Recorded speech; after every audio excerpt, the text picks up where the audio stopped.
દુલ્હનનો ઘૂંઘટ ઉપાડીને તેનો પતિ આનંદથી પાગલ થઈ જાય છે અને દુલ્હન ખૂબ જ સુંદર હતી. તે તેના ચહેરા તરફ જોઈને બોલે છે, ઓ માય ગોડ, તું બહુ સુંદર લાગે છે. પણ પછી તે છોકરીની આંખોમાંથી આંસુ ટપકવા લાગ્યા. તેનો પતિ કહે છે કે શું થયું. તેનો હાથ એના હાથમાં પકડે છે અને કહે છે કે મને કોઈ વસ્તુની કમી નથી, હું તને દુનિયાની બધી ખુશીઓ આપીશ. ત્યારે છોકરી કહે છે કે આજની રાતે તમે મને ગમે એટલી ખુશી આપવા માંગો છો, આપી દો. મારી પાસેથી જે લેવાનું હોય તે લઈ લો. મારા પર તમારો સંપૂર્ણ અધિકાર છે, પણ કાલે મારી લાશને મારા માયકે મોકલી દેજો. આ એક ખૂબ જ આશ્ચર્યજનક વાર્તા છે. તે ખૂબ જ અનોખી વાર્તા છે. ચાલો જાણીએ આખી વાર્તા. આ વાર્તા છે ઉત્તર પ્રદેશની જિલ્લા બસ્તીની. ત્યાંથી 4 છોકરીઓ કોલેજ અભ્યાસ માટે દરરોજ શહેરમાં જાય છે. ચારેય સરખી ઉંમરની હતી, એક જ ગામની હતી. ચારેયનો અભ્યાસ પણ સાથે હતો. તે ચારેય તેના બસ્તી ગામથી જ જતી અભ્યાસ માટે, અને વચ્ચે 20 કિલોમીટરનો રસ્તો હોય છે. અને આ માર્ગ પર એક નદી પડે છે. તેનું નામ કુવાના છે. ત્યાં નદી પર એક પુલ બનેલો છે, અને તે પુલની વાત એ છે કે ત્યાંનો નજારો એકદમ સુંદર હોય છે. એટલા માટે કેટલાક લોકો વારંવાર ત્યાં સેલ્ફી લેવા માટે, સમય પસાર કરવા માટે, અને કેટલાક મછવારા પુલ ઉપરથી નીચે કાંટા ફેંકીને માછલીઓ કાઢતા હતા. આ ચારે છોકરીઓ પણ મોજ મસ્તી કરીને વારંવાર આવતી અને તે પુલ પર રોકાતી. તે દરમિયાન માછીમારોમાં એક નવો છોકરો હોય છે જે માછલી પકડવામાં ખૂબ જ નિષ્ણાત છે. તેનું નામ છે સોનુ નિષાદ. કોણ જાણે તેનામાં એવી કઈ યુક્તિ હતી જેને લીધે તે તરત જ માછલીને ફસાવી નાખતો.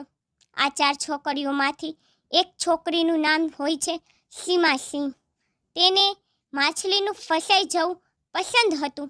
તે સોનુ નિષાદ પાસે જઈને તે કહે છે કે મારે પણ માછલી પકડવી છે.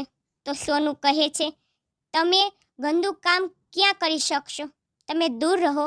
તેને કહ્યું, હું પણ માછલી ખાઉં છું, એમાં ગંદુ શું? ઠીક છે, ઊભા રહો, હવે માછલી આવશે તો હું તમને કહીશ. અને 5 મિનિટ પછી માછલી તેના જાળમાં ફસાઈ જાય છે. તેને જોતાની સાથે જ તે કહે છે, ખેંચો ખેંચો. તેમાં ફસાઈ ગઈ અને સીમા તેને ખેંચવા લાગી. માછલી થોડી મોટી હતી, તેથી તે ઘણો પ્રયાસ કરીને તે પોતાની તરફ ખેંચે છે. ત્યારે તે બોલે છે, અરે તમે પણ ખેંચો, નહીતર તમારી માછલીઓ ભાગી જશે. સોનુ સીમા બંને મળીને માછલીને કાઢે છે. સીમાને ખૂબ આનંદ આવે છે. પછી તે તેના ઘરે ચાલી જાય છે.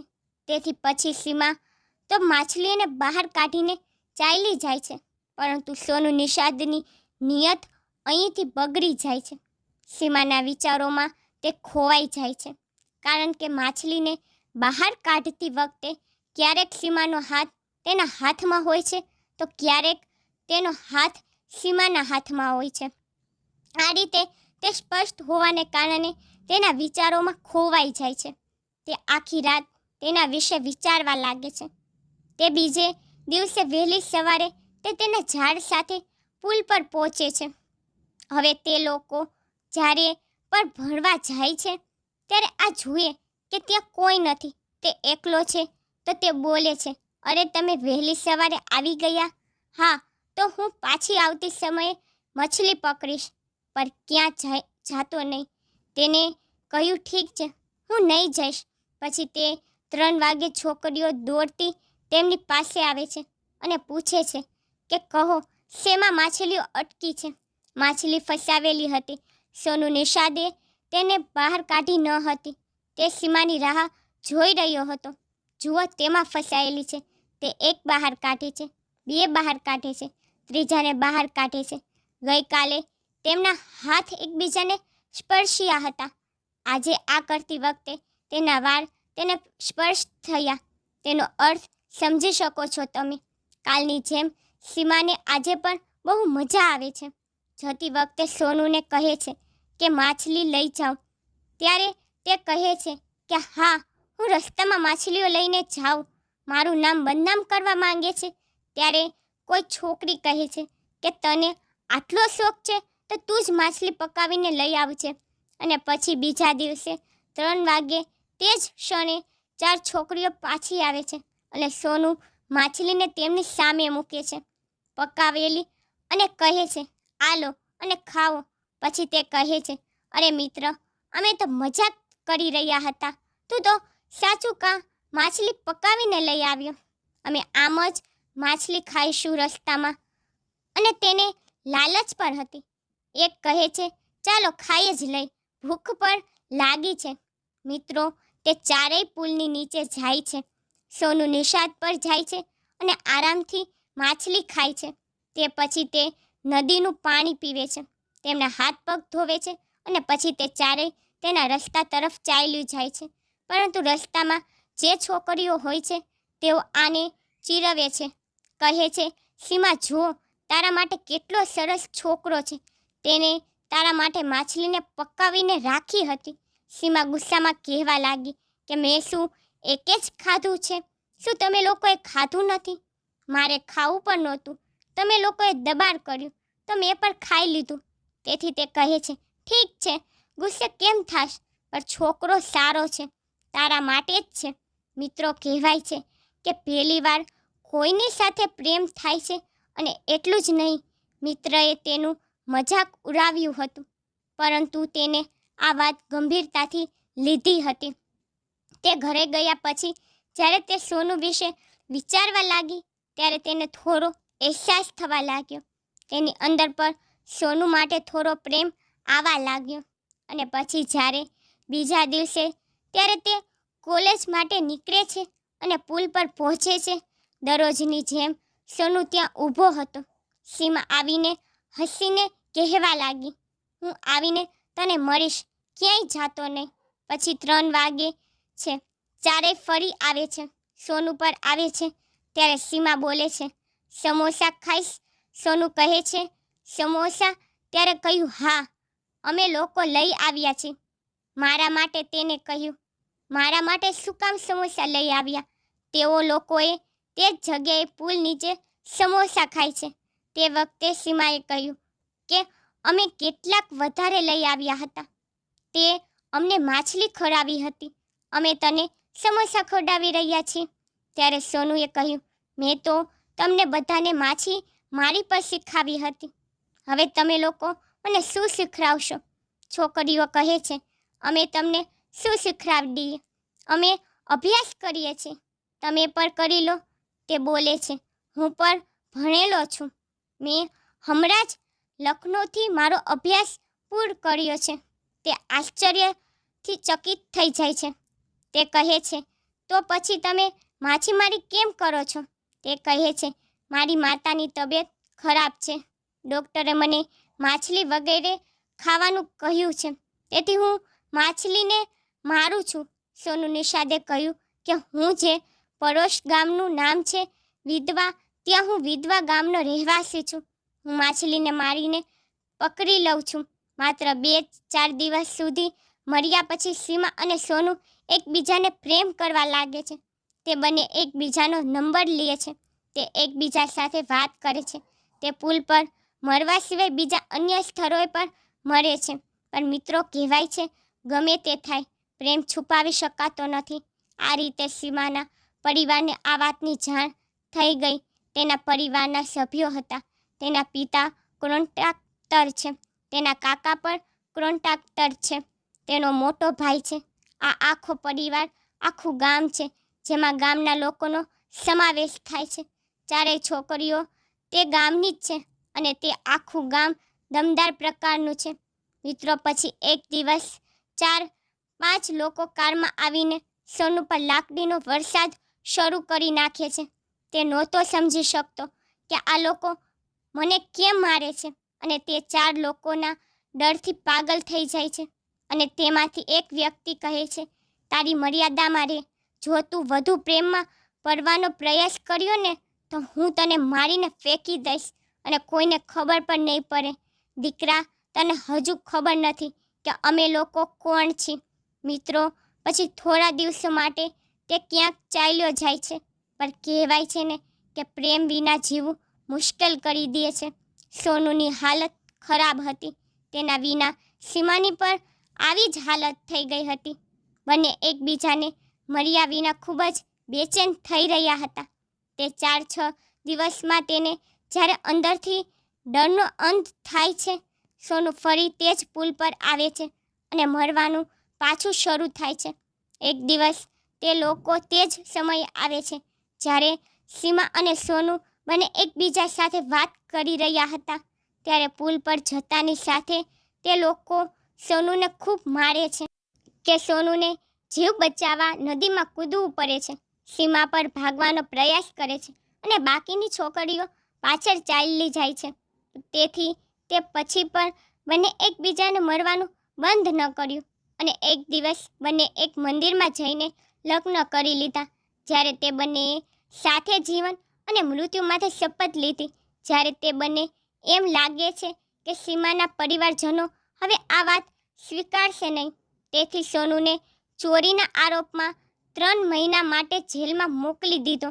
જ્યારે સોનુ રસ્તામાંથી નીકળી જાય છે ત્યારે લોકો કહે છે કે હવે તેના લગ્ન કરવા યોગ્ય છે. તેઓએ ઉત્તર પ્રદેશના જિલ્લો છે બલરામપુર, ત્યાં સીમાના લગ્ન નક્કી કરે છે. તે છોકરાનું નામ હોય છે પંકજ. તેની સાથે તેના લગ્ન નક્કી કરી નાખે છે. તેના લગ્ન થાય છે અને લગ્ન પછી તે તેના ઘરે જાય છે અને તે પછી લગ્નની પહેલી રાતની વાત થાય છે. તે પછી પંકજ કહે છે કે તારી હિંમત કેવી રીતે થઈ? તારી સાથે લગ્ન કરવા માટે આટલા પૈસા ખર્ચ્યા. હું તને આટલી સરળતાથી મળવા દઈશ. તે શું કર્યું તેની મને પરવા નથી, પણ હવે તું મારી છે અને જો તું આમ નહીં રહે તો હું તને ગમે તે રીતે રાખીશ, પણ તારે મારી સાથે રહેવું પડશે. આ સાંભળતા જ તેને કહ્યું, તમે ગમે તેમ કરો, ક્યારેક હું એકલી પડી જઈશ અને તે પછી હું મારો પ્રાણ છોડી દઈશ. તે પોતાની આખી વાર્તા કહે છે કે સોનુ નામનો એક છોકરો છે, હું તેને ખૂબ પ્રેમ કરું છું. તે આખી વાત કહે છે.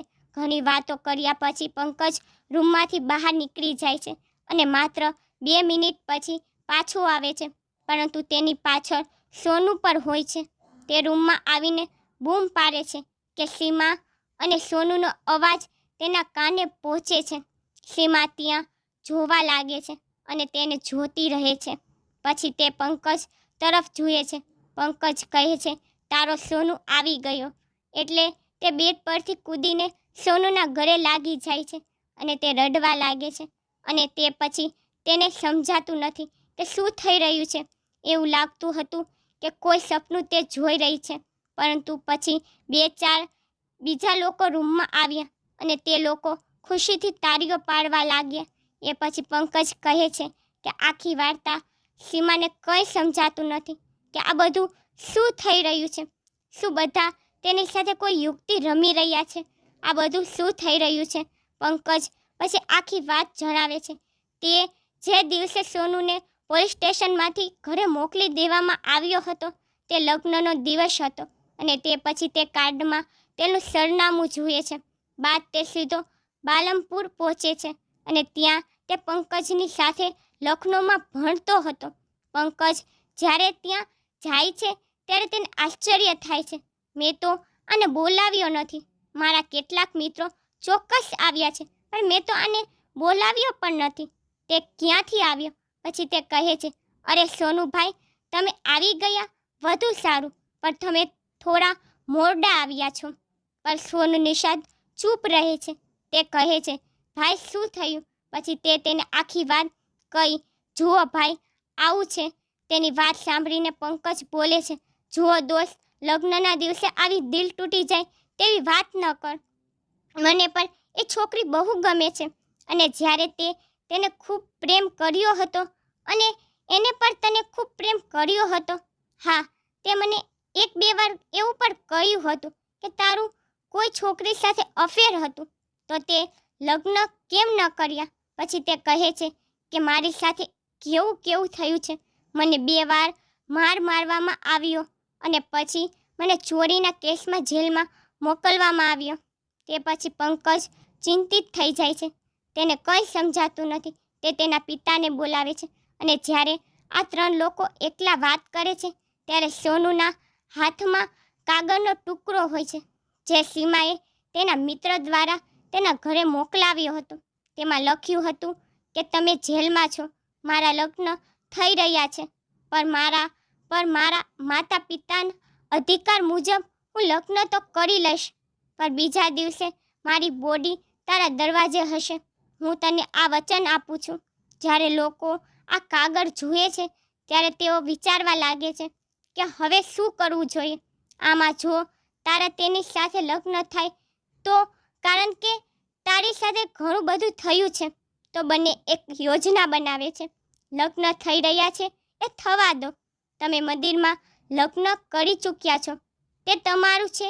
જે કંઈ મારું છે અને જે કંઈ કરવામાં આવ્યું છે હું એને લગ્ન પછી લાવીશ અને એ પછી ત્યારે એને પૂછીશ. જો તે તને પ્રેમ કરતી હશે તો તને તારી પત્ની મળી જશે. અને આવું જ થાય છે. પંકજ તેને સમજાવવાનો પ્રયત્ન કરે છે કે તેને ભૂલી જા, આ કર તે કર, પરંતુ તે છોકરી પોતાની વાત પર અડગ રહે છે. તે પછી બંને એકબીજાને મળે છે અને તેના પિતા કહે છે કે હવે તમારું કોઈ કંઈ કરી શકશે નહીં. તેમના પિતા વકીલ હોય છે. તે કહે છે કે જો તે લોકો કંઈ કરશે તો હું તમારા વતી લડીશ. પછી બધા લોકો તાળીઓ પાડે છે. બધા રૂમમાંથી બહાર નીકળી જાય છે અને પંકજ અને તેના મિત્રો ત્યાં જ રહે છે. સોનુ ત્યાં રહે છે અને સોનુ કહે છે, ભાઈ પંકજ, હું આખી જિંદગી તારો એહસાન નહીં ભૂલું. પંકજ કહે છે કે જઈને હનીમૂન કર, જા, મારું મન ખરાબ ન કર અને મારે એવી છોકરી જોઈએ છે. તું જ મારા માટે પણ શોધીને લઈ આવજે. હું કંઈ જાણતો નથી. મિત્રો, આ પછી દરેક લોકો રૂમની બહાર નીકળી જાય છે અને આ ખરેખર સારી વાર્તા છે. આ એક સંપૂર્ણ સત્ય ઘટના છે. આ 2021ની વાર્તા છે, પરંતુ ઘણીવાર આવી વાર્તાઓ મીડિયામાં આવતી નથી, પેપરમાં પણ દેખાતી નથી. મિત્રો, કોમેન્ટ કરીને મને જણાવજો કે તમને વાર્તા કેવી લાગી. અને તમે મારી ચેનલ પર નવા છો તો મહેરબાની કરીને મારી ચેનલને સબસ્ક્રાઈબ કરી નાખજો અને વિડીયોને લાઈક શેર કરતા આવજો.